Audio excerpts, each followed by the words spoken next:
Padre Manuel, que en varias ocasiones ya nos ha ido acompañando en los cultos de nuestra hermandad, y a Juan Vicente, párroco de la iglesia de Nuestra Señora de Fátima, de la parroquia vecina, en la que no podemos ser más que hermanos y unidos en todo momento. Saludo de una forma especialísima a don Salvador Fuentes, el presidente de la Diputación, a don Mariano Aguilar, concejal y teniente de alcalde de nuestro ayuntamiento, a don Rafael Saco, concejal también de nuestro ayuntamiento, a don Olga Caballero, presidenta de la agrupación de Cofradías de Córdoba, a la hermandad, a los representantes de la Hermandad de la Merced, de Rescatado, la Hermandad del Calvario, la Hermandad de la Entrada Triunfal, de la Hermandad del Rocío, de la Hermandad de Fátima, de la Hermandad de la Virgen de la Cabeza, de la Hermandad del Tránsito y del grupo parroquial del Cristo de la Buena Muerte y Defensión. Y de una forma muy especialísima, mi querido Álvaro, ¿verdad?, hermano mayor de nuestra prohermandad, a la Junta de Gobierno de nuestra prohermandad y a todos vosotros, pues devotos de nuestro Padre Jesús de la Victoria y María Santísima de la O. Hay quien dice que la primera lectura que acabamos de escuchar, la petición de Dios a Abraham para sacrificar a su hijo, hay quien llega a decir que sería lo peor que podríamos leer a una persona que estuviera llena de dudas, que estuviese en esos intervalos en los que a veces uno se puede encontrar en su día a día, porque pareciera que el Señor no escucha mi oración o que el Señor está lejano, porque precisamente vemos algo que humanamente es tremendamente difícil de entender. Dios pone a prueba a una persona y la prueba por la que Dios pone a prueba a Abraham es exigirle la vida de su hijo. Y como os decía, eso en principio, pues a lo mejor seguramente yo no se lo podría leer ahora a un vecino de ese bloque que ha ido en Valencia y que ha perdido a un familiar. Seguramente no se lo podría intentar explicar a una persona que por una razón u otra esté sufriendo por la enfermedad o por la pérdida de un ser querido. Y sin embargo, me gustaría que nos detuviésemos en este momento, en ese pasaje.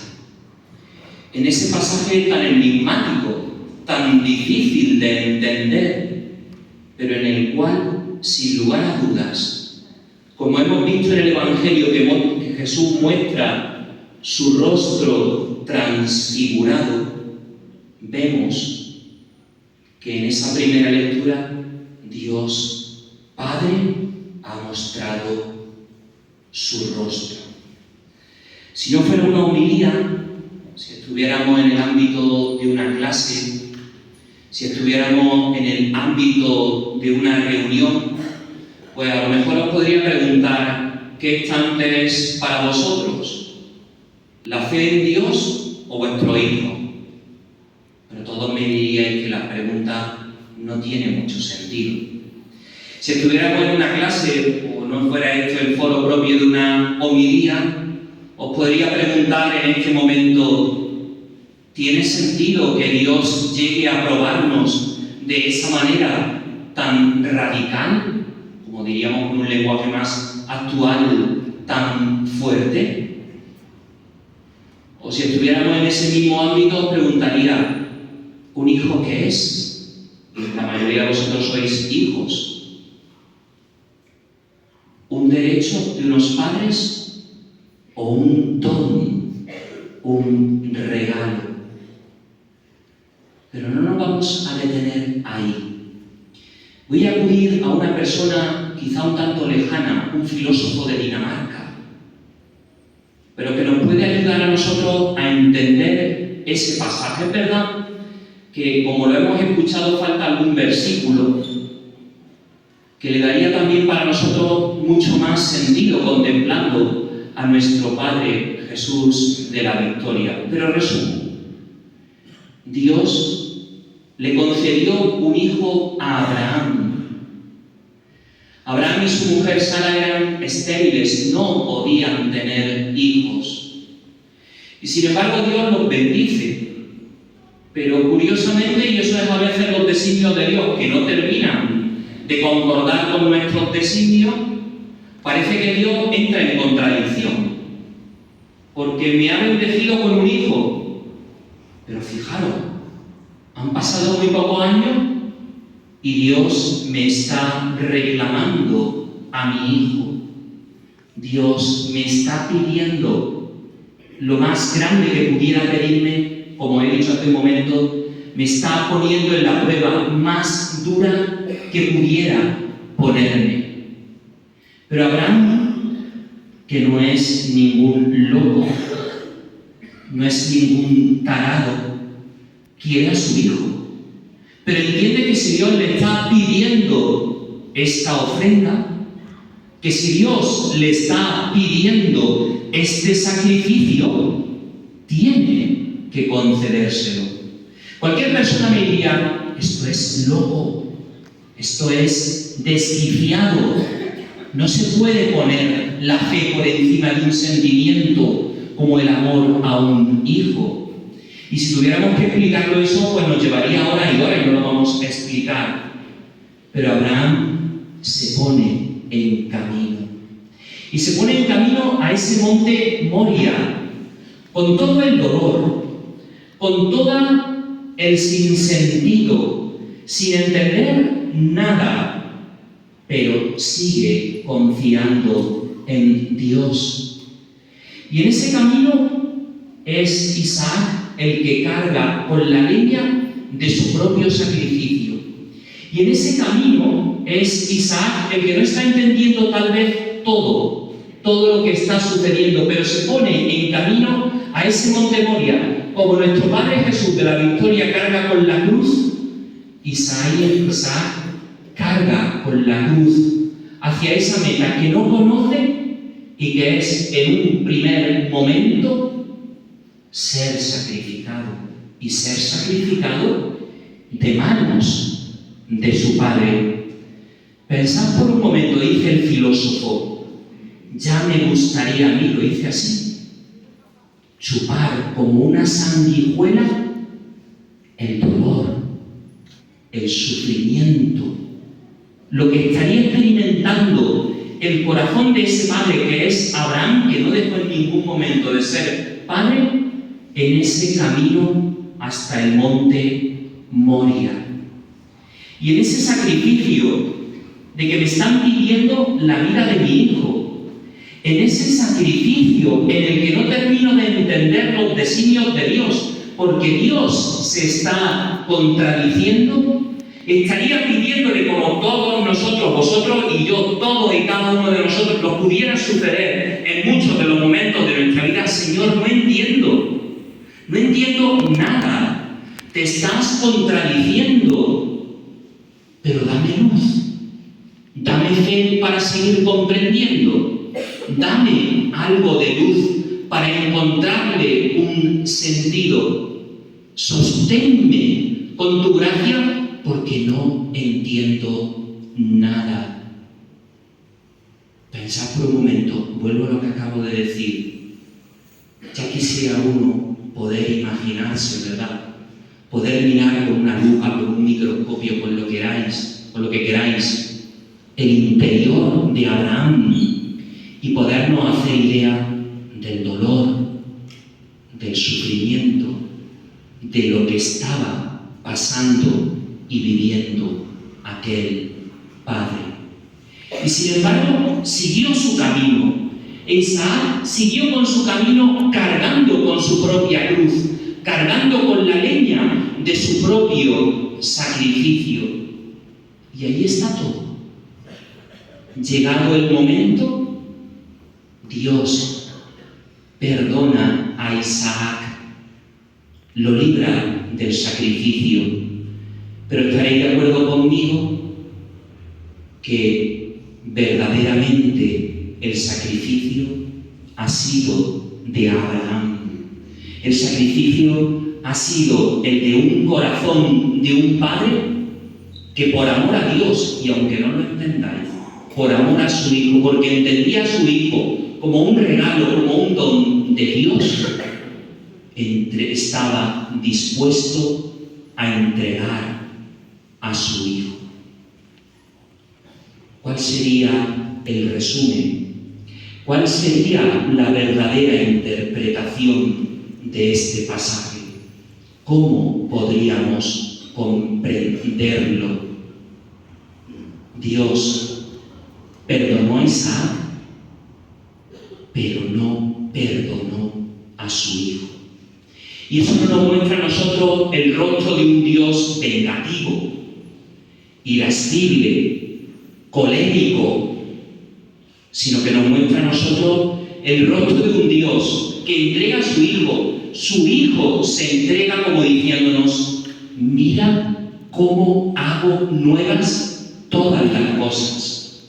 Mira cómo te amo. Mira hasta dónde te amo con corazón de padre, que te entrego lo más grande y preciado que te pudiera dar, que no es mi vida, sino la vida de mi propio hijo, para decirte: mira hasta dónde llega el amor de Dios. Mira hasta dónde llega la misericordia de Dios. Si yo miro a nuestro Padre Jesús de la Victoria, en ese rostro, en esas manos, en esos hombros, contemplo y puedo llegar a hacerme una idea que no hay amor más grande que el que da la vida por sus amigos. Cuando contemplo una imagen como la de nuestro Padre Jesús de la Victoria, en realidad se está abriendo para mí de par en par el corazón de Cristo y me está diciendo hasta dónde llega. Pero es que no solamente es el sacrificio del Hijo, sino que es el sacrificio del Padre, que hacia nosotros no tiene un amor frío, no tiene un amor distante, no tiene un amor desentendido, no sería un solidario ni un filántropo, sino que me ama con locura.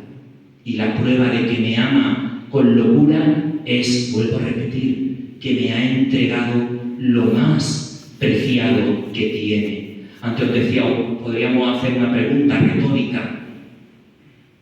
Huelga hacer esta pregunta, ¿verdad? ¿Qué sería más fácil para vosotros? ¿Dar vuestra vida o la vida de vuestro propio hijo? Evidentemente todo y cada uno de vosotros, mire, llegado el momento, ojalá nunca suceda, pero dar mi propia vida. Pues fijaros hasta qué punto el Evangelio y la pasión de Cristo, como la contemplaremos, y la contemplamos en estos días y lo contemplaremos especialmente para nosotros. El sábado de pasión es Dios abriéndonos de par en par su corazón y diciéndonos hasta qué punto nos ama, hasta qué punto nos quiere. Esto no te arregla el problema con tu hermano, si lo tienes. No te arregla de forma inmediata esa tristeza en la que vives en los últimos meses, si la tienes.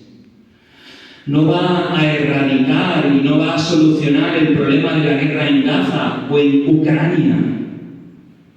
No va a solucionar el problema del hambre de forma inmediata, pero sin lugar a dudas es la mejor, la más grande, buena noticia que pudiéramos escuchar en nuestra vida. Dios está por mí. Dios rema a mi favor. Dios no va en mi contra.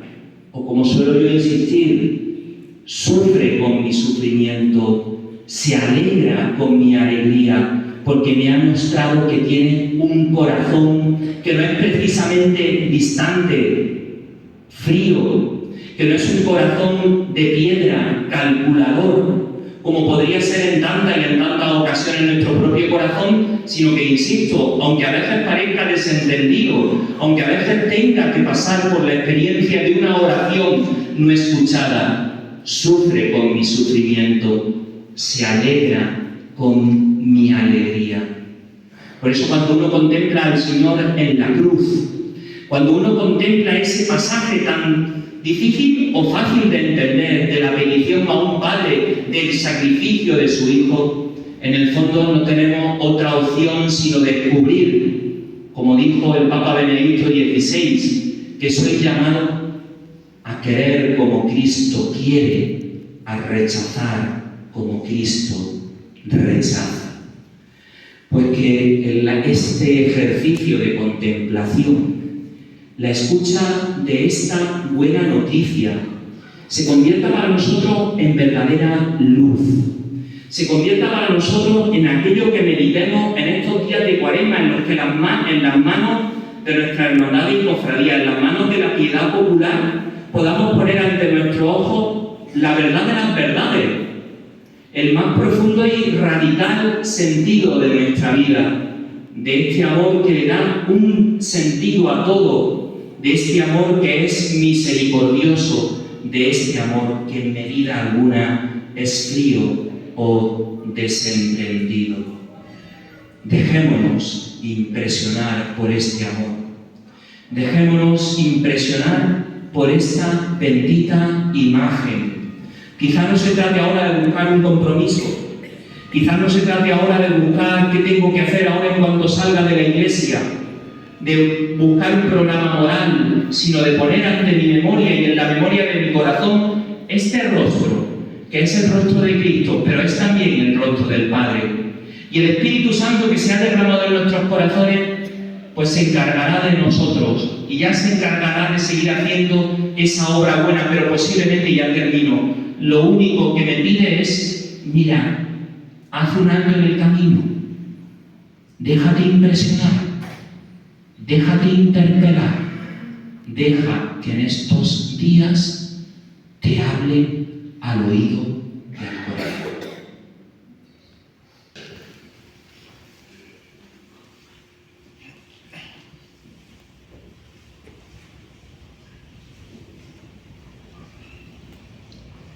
Con mucho gozo y alegría voy a leer una instancia que en estos días hemos recibido de don Demetrio, nuestro obispo. Y esta instancia es un decreto que voy a pasar a leer en este preciso instante. Dice así el decreto: Monseñor Demetrio Fernández González, por la gracia de Dios y de la Serie Apostólica, obispo de Córdoba, decreta: a don Álvaro Pérez Vázquez, hermano mayor de la Prohermandad Penitencial de las Cinco Llagas y Cofradías de Nazarenos de nuestro Padre Jesús de la Victoria en sus tres caídas, y María Santísima de la O de Córdoba, ha presentado un escrito por el que vuestro conciliario y párroco de Nuestra Señora de la Aurora y del delegado diocesano para Hermandad y Cofradía, junto con informes sobre la trayectoria de la Prohermandad, en el que solicita la elección canónica de la misma como asociación pública de fieles, con personalidad jurídica pública, y la aprobación de sus estatutos, aprobados en Cabildo General Extraordinario de Hermanos de fecha 11 de diciembre de 2023. Estimando que se cumplen los requisitos establecidos en la disciplina vigente de la Iglesia, por el presente decreto, y a tenor de los cánones 301, 313 y 314, erijo la Hermandad Penitencial de las Cinco Llagas y Cofradías de Nazarenos de nuestro Padre Jesús de la Victoria en sus tres caídas, y María Santísima de la O de Córdoba.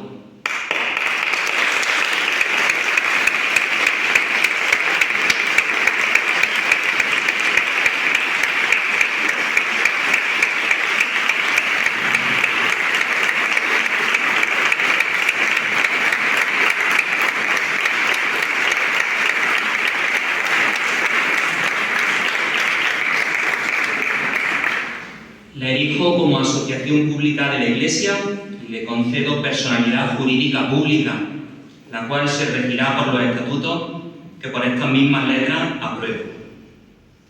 Tanto de este decreto como de los estatutos firmados y sellados, Un ejemplar quedará archivado en la curia diocesana y otro se entregará a los solicitantes, remitiéndose copia auténtica a la parroquia de Nuestra Señora de la Aurora, dado en Córdoba el 19 de enero del año 2024. Firmado don Demetrio Fernández González, obispo de Córdoba, y el vicecanciller José Manuel Alcaide Borreguero.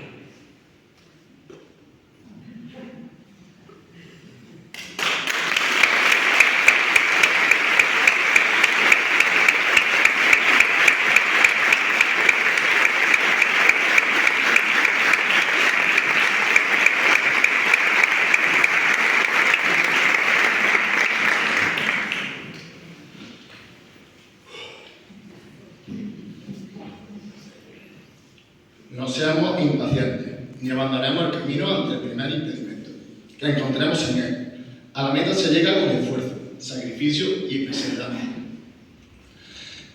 Y en la meta está el premio que recibiremos a su debido tiempo.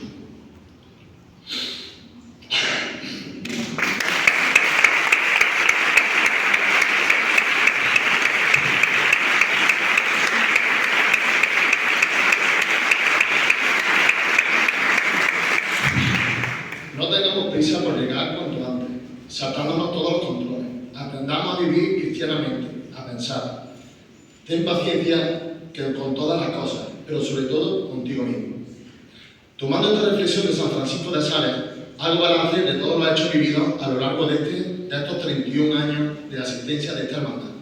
Momentos buenos y no tanto. Momentos de duro trabajo, de mucho sacrificio, esfuerzo y constancia, con el único propósito de hacer realidad este sueño de habernos convertido en hermandad.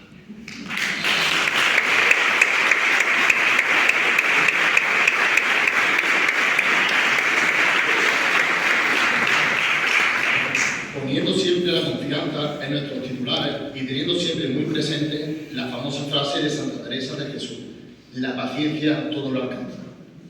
Con enorme gozo recibimos hoy la gran noticia de que ya por fin somos hermandad. Y por eso quiero, aunque podría estar toda la noche haciéndolo, dar las gracias a todas las personas que han trabajado, se han formado y luchado para que este sueño ya sea realidad, ya se haya cumplido. Pero permíteme que sí dé las gracias personalmente a todos los hermanos mayores que han estado en el puesto que hoy yo ejerzo y que seguramente desearían estar aquí dando las noticias más esperadas. De todos ellos me gustaría resaltar el nombre de dos. Uno ya no está con nosotros, nuestro hermano Paco Espejo.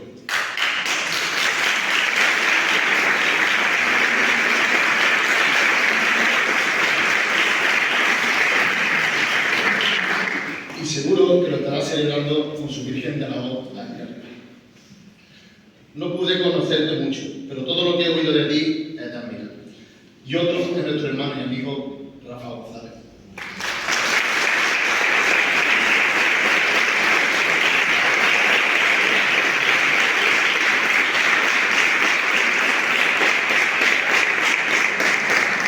Que sin ti este sueño nunca se hubiese cumplido. Muchas gracias. Es fundamental para que hoy yo esté aquí dando las gracias en voz de todos los hermanos y que formamos esta gran familia llamada Hermandad de Votos. Y también a don Adolfo Ariza, nuestro director espiritual, que estos 3 años ha podido acompañarnos en esta corta pero larga historia. Gracias a nuestro grupo joven. Ellos son el presente y el futuro de nuestra hermandad.